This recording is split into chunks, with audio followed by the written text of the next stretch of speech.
Summer vacation is here, and so's the time to hit the beach or head to the pool, but you can never have enough swim instructors. How you can help and look at all the swim programs the YMCA of South Palm Beach County has to offer, plus what we need to keep in mind about water safety, especially for our children. Let's go on the record. From WPBF 25, this is On the Record with Todd McDermott.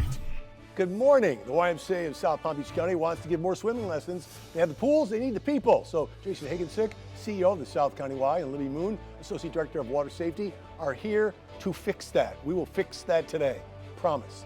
Jason, this is a great time to be part of the South County Y. You have so much to offer.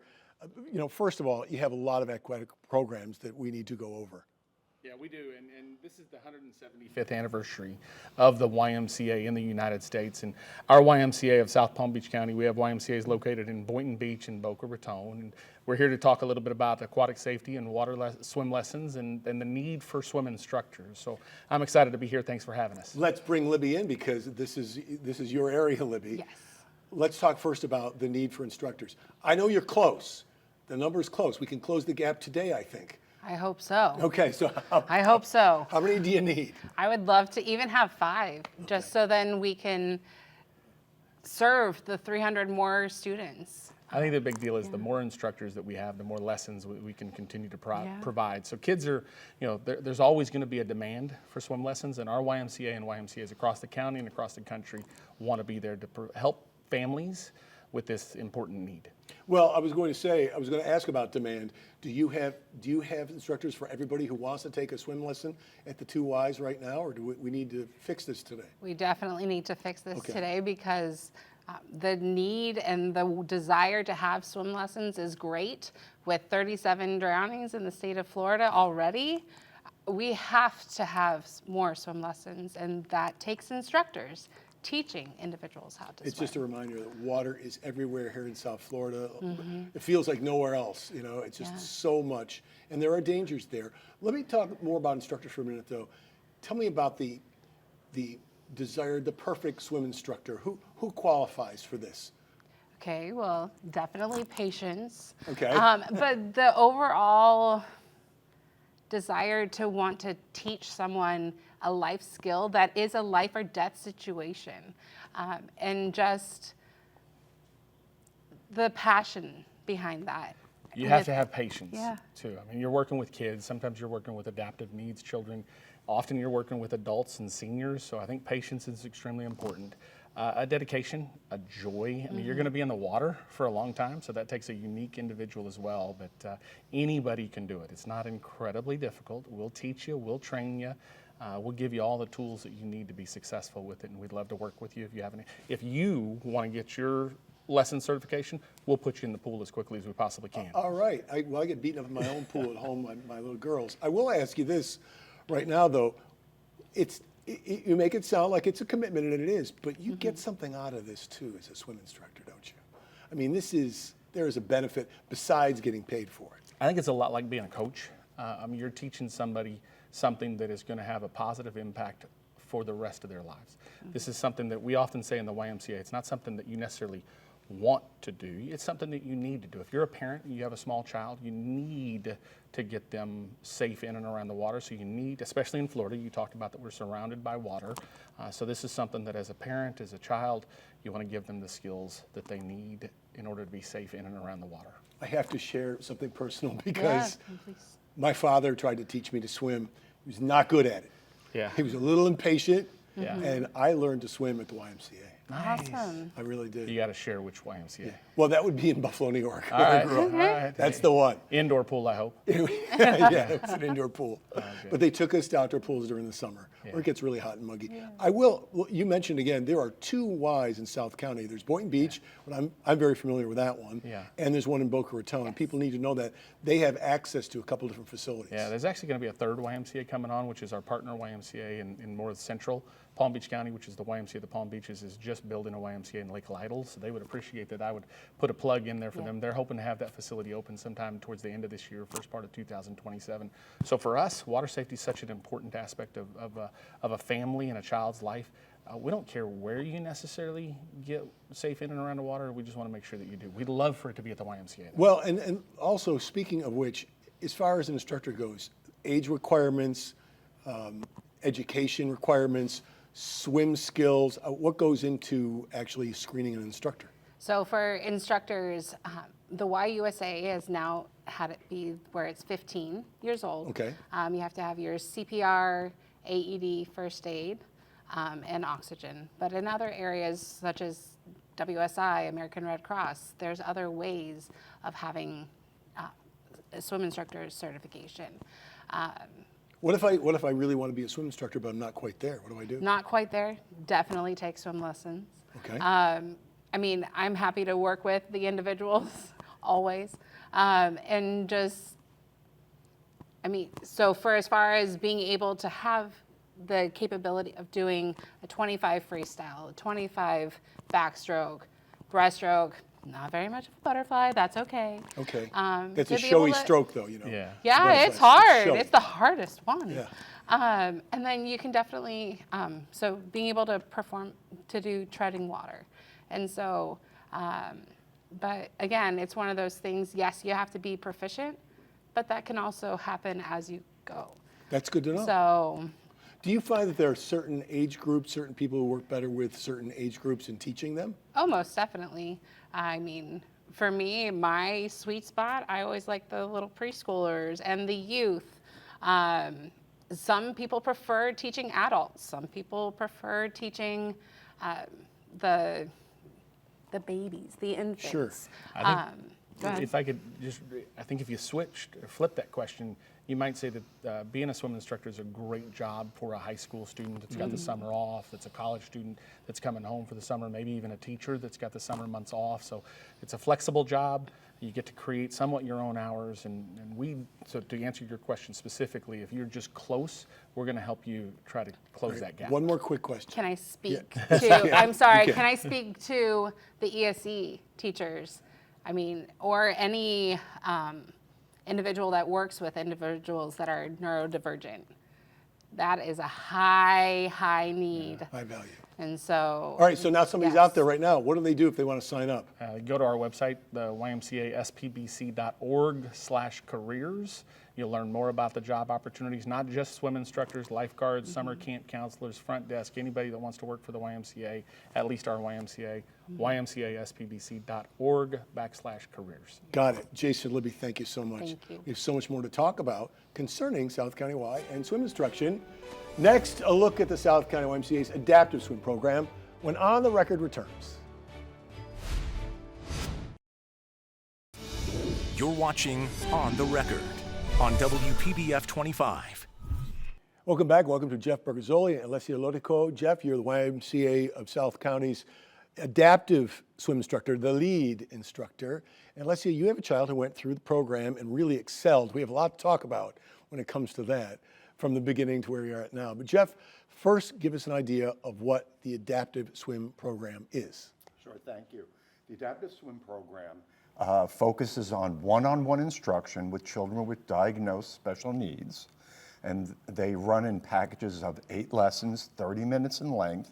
And the instructors, besides having the general swim certifications, we also train them on working with students with disabilities, and that means providing tools and techniques to work with that special population. That's great. That goes right into my next question, which is, what is the approach to working with various students who have some challenges? How does that work? Well, I mean, on the first level, we try to slow the process down. We'll probably tailor the program to the specific need of the student. It might require visuals. It might require flippers, goggles. So we kind of incorporate a lot of different tools and techniques, but each child is different, and then we kind of assess it on the way. Can they do basic things like submerging or floating? And then we take it from there. So it's step by step. And before I get to Alessia, also, does it mean smaller classes or individual instruction? How does this all work? This is individual instruction, one-on-one, and currently we are serving about just over 150 students individually with special needs. That is fantastic. Alessia, tell me about your son. First of all, how old was he when he was part of the adaptive swim program? He started when he was around 7 years old. Okay, and at the time he started, could he swim? Could he float? Did he have any skills? No, he couldn't swim or float. No, he did love the water, but he didn't know how to deal with it, how to be safe inside the water. And what are his challenges? Well, right now, I started the swimming as a safety reason because as a mom, I'm very anxious, especially an autistic child. Yes. I'm always worried about him drowning somewhere in a lake, a canal, a pool, or beach, or anything. So we started as a safety, and then after a couple of years, he started creating this passion for water, and now he's in the Special Olympics. So now he's doing it as a passion, as a sport as well. That is just fantastic. I need to ask you, how did you decide on, and there's some video, how did you decide on the YMCA's adaptive swim program? How did you find it? How did you zero in on it? I used to go to the YMCA just as a regular member for the gym, and then I heard that they have swimming for special need kids, and I said it's a mandatory for special need kids to know how to swim, absolutely. So I started with that. It's fantastic. And, you know, we do so many stories about especially autistic children drawn to the water. It's a fact. We all know it. And it's so important that they develop those skills. That it's and Jeff, it's a life-saving skill, too. It's not just about the strokes. You want to make sure that these children know how to protect themselves.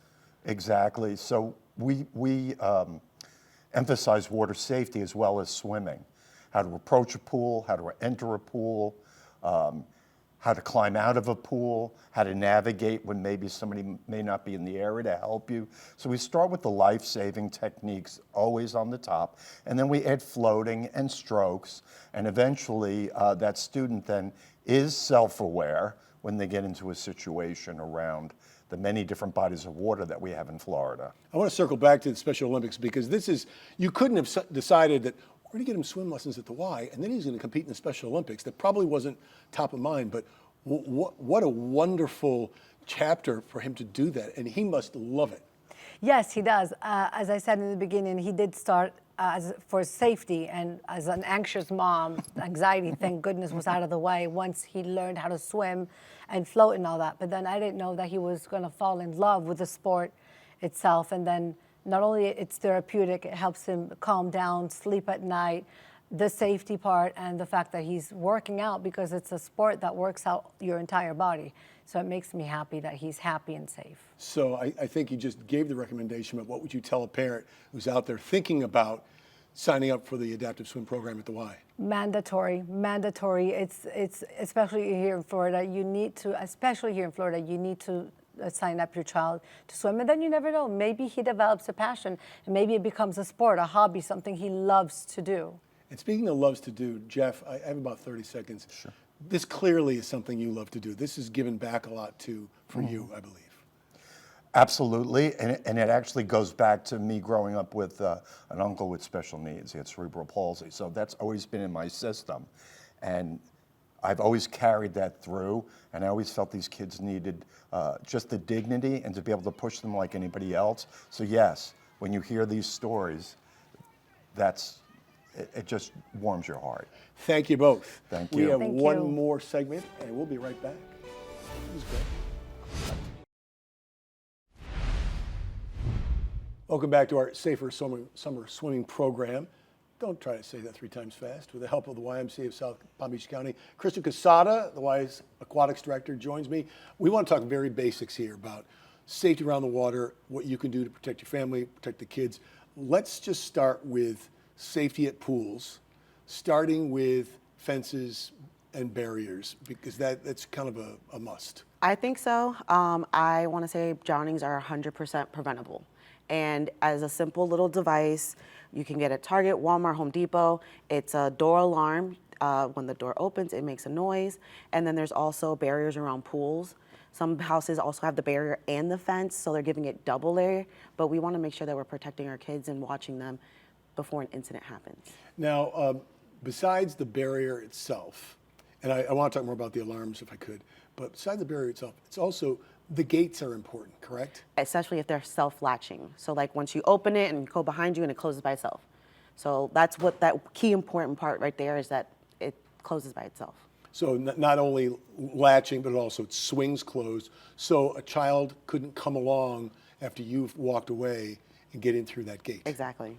It's something people may not be thinking about. Can you tell me a little bit more about the alarms? We've done stories on these alarms before on the doors. There are other alarms, though. There's even an alarm for a pool. Yep, there's a whole new kit that you can like put to the pool, and it has like sensors, and like when a child were to fall in, it would sound off a noise, and it's another barrier. I will say that last I checked, I personally still have door alarms. Libby also probably has some pool alarms, and if it's a resource that's needed, we're here to help. All right, safety supervision is another key. There are a lot of summer parties. We just had Memorial Day parties. I know that when there are a bunch of kids, a bunch of adults, the typical thing you hear from adults is everybody's keeping an eye on the kids. Oh, so I have kids myself, and at my parties, just because I'm the lifeguard and I'm certified, doesn't mean I'm gonna get stuck watching the kids the entire time. But there are water watcher tags, and we would give it to each parent. We would take their phone away, and we would make them watch the kids for 15, 20 minutes, and we would alternate taking turns, making sure that one designated adult is always watching the kids. So you recommend that if you have a gathering, this is something you do in advance when people show up, you just say, Oh, everybody all my gets a friends shift? know. I bet they do. I bet They definitely do, But this so- should transfer to other people too. Yes. Like, this is what you do. Yeah, I mean, we have water watcher tags. I have them. You can always ask for them, and I think it's a great tool. Be like, oh, you're wearing the tag. It's your turn. Tag, you're it. That's great. I think it's great. YMCA requirements to become a safe swimmer. What does that entail? And we touched on it very briefly, but what designates a safe swimmer? So to me, it's being water competent, and it's being able to float, be able to get in and out of the water, be able to change directions, swim a full lap. That's showing that you're confident, you're being safe, you know how to get in and out, your safety is already there, and being water competent is a little test that we do at the pool. All of my junior lifeguards are doing it too. I bet they are. Let's talk about gear for a second.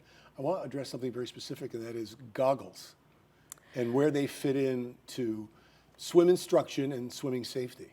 So for safety purposes, we want kids to feel comfortable without wearing goggles. You're not walking by a lake or at a park and always wearing goggles on your face. So you want to make sure that you can feel comfortable with them on and off. Of course, as you get better in swimming and get competitive, you want goggles, but it's okay to not always have them, and then to reassure the kids that the water in your face is okay. All right. And swimsuit color is something that's actually important for safety for children, and I guess anybody. It is. Adults, children, anyone, I recommend high colors, orange, red, pink, yellow, bright colors. But we want to stay away from like those greens, blues, colors that are similar to the bottom of a pool, that gray, those light matted colors. Sure. So that way, if something happens, you can always visibly see the suits. And we're running out of time, but I want to mention, obviously, don't swim alone. Never. We never want to swim alone, swim with a buddy, swim in a lifeguarded area. Local pools, city pools, YMCAs, beaches, they have guards. And we're there to make sure nothing happens medically and non-emergency. So I'd recommend always having someone with you. I'm just going to say this because everybody knows it. Life jackets on a boat for everybody. And let's get into the last thing, and that is drownings caused by rip currents. We report on it all the time. We only have 45 seconds, but you can tell people the basics. First of all, avoiding a rip current, not getting in the water, and then what you do if you do get caught in the water. You want to stay calm, go parallel to the water, and then keep swimming till you don't feel the pull anymore. A cool thing is that Boynton YMCA has a rip current that you can test under supervision with lifeguards and actually experience what a rip current is to stay calm and get out of it. That is fantastic. That's great advice. And lifeguarded pools, lifeguarded beaches, the safest, right? Always. All right, Krista Casado, thank you so much. Thank you. And thank you to the South County Y as well. On the record, we'll be right back.